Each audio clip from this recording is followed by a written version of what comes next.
Hey all, it's Dave Whalen, GameEnthus resident PC gamer. Today I'm doing what will hopefully be the first of many GameEnthus lookbacks. In honor of the season, the first game for the lookback will be Clive Barker's Undying for PC. Published February 7, 2001, this game was a collaboration between DreamWorks and EA. Originally it was supposed to be a Spielberg project, but he was unavailable, so they looked to Clive Barker for inspiration, as well as consulting work on character and story.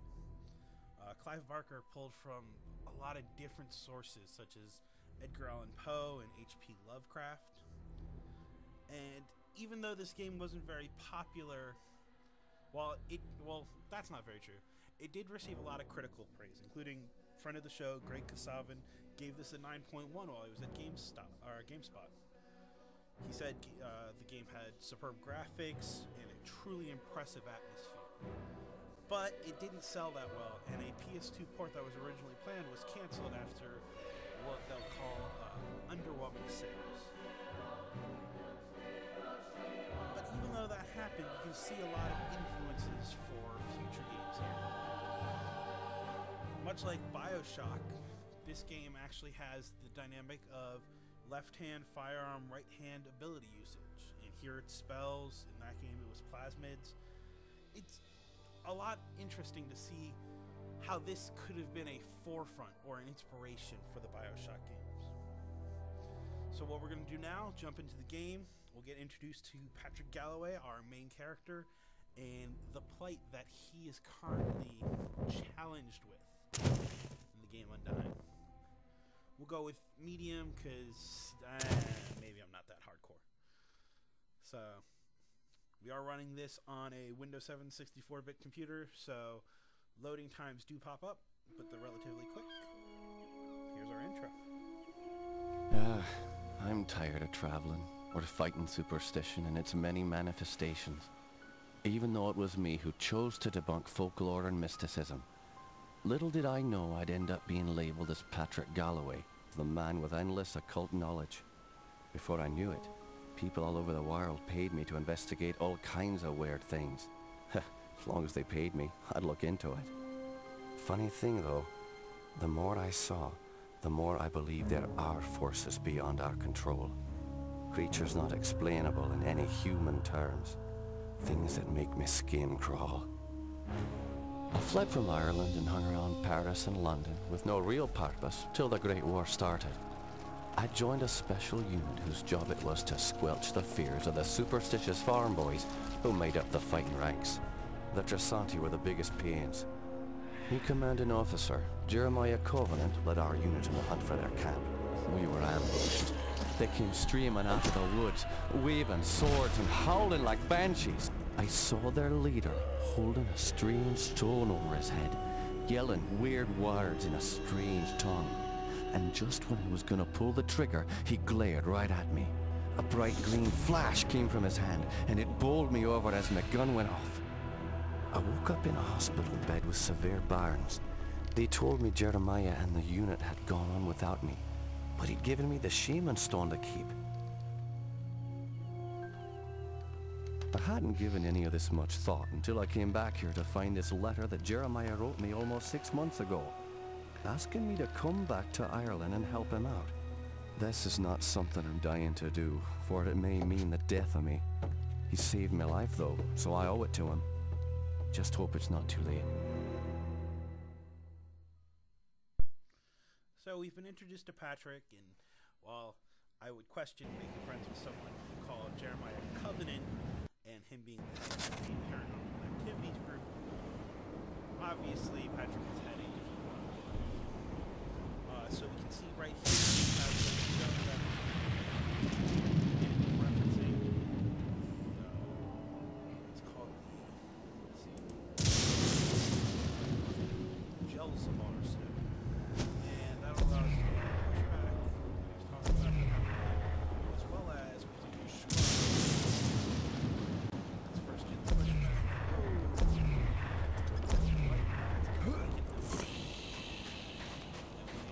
Flashes like that. You're Jeremiah's old war buddy, right? Indeed.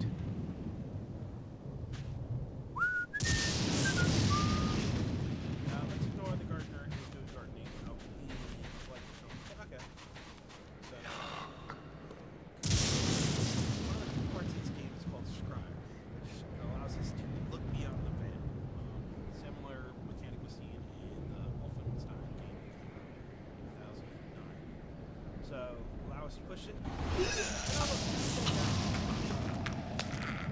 It allows us to see the unseen. You thirsty? I've got a couple of stamps.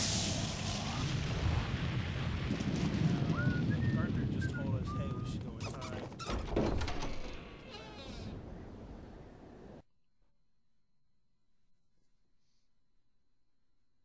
We'll load real quick.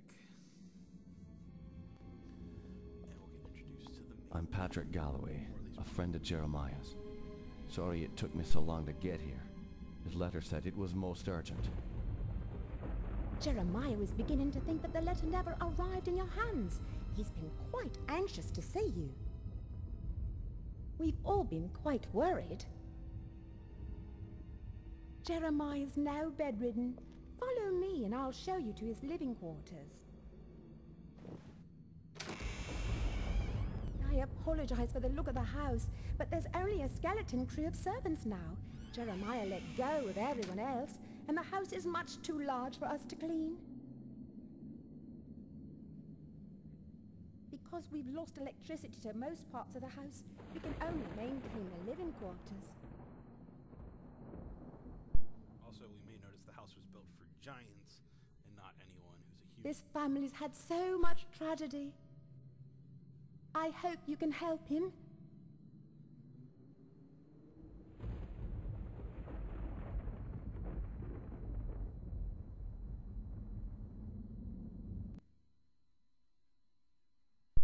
So while it's loading, this is an Unreal Engine 1 game. So, I mean, you can see this is where Epic started with games in 2001. Uh-oh. That's not weird at all.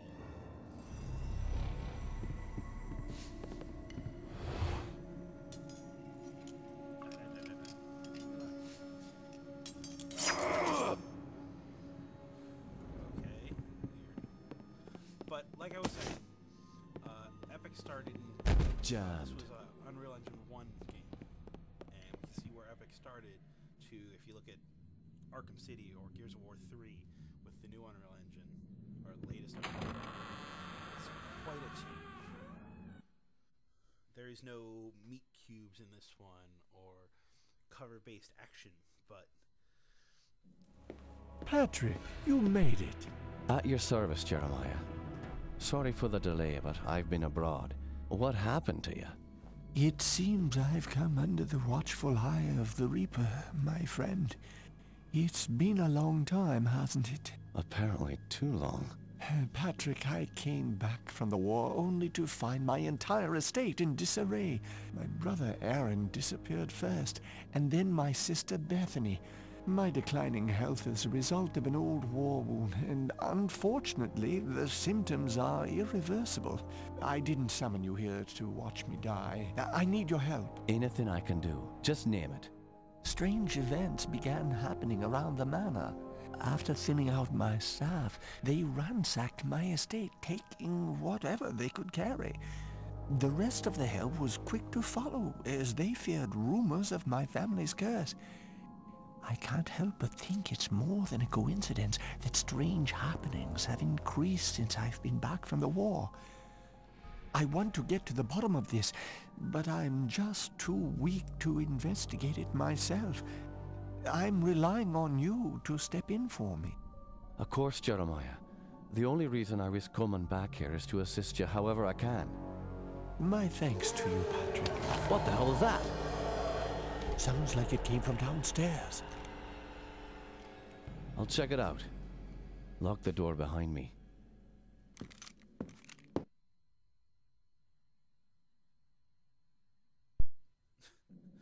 so again, last name Covenant, probably gonna have a problem. But let's check out the journal. So you can see, the journal gives essentially an update of what we're doing. You can go to memories of what's happening in Patrick, so we can see if there were parts. He hasn't been here since his wife's death. We can learn more about the weapons that we have also. So if we click here, objectives, right now, investigate that weird noise by ourselves, like all horror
spells that you'll be able to use with the stone. Right now all we have is Scryer, which is that sight beyond sight, kind of like Lino.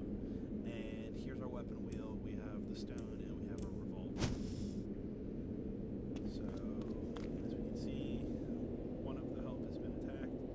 And because we are in Unreal Engine, we actually have the ability to...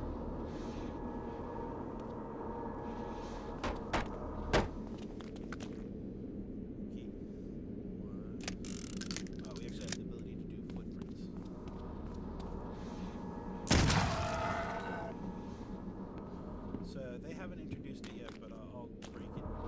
These creatures that look like gremlins are essentially called howlers. Name is pretty subtle.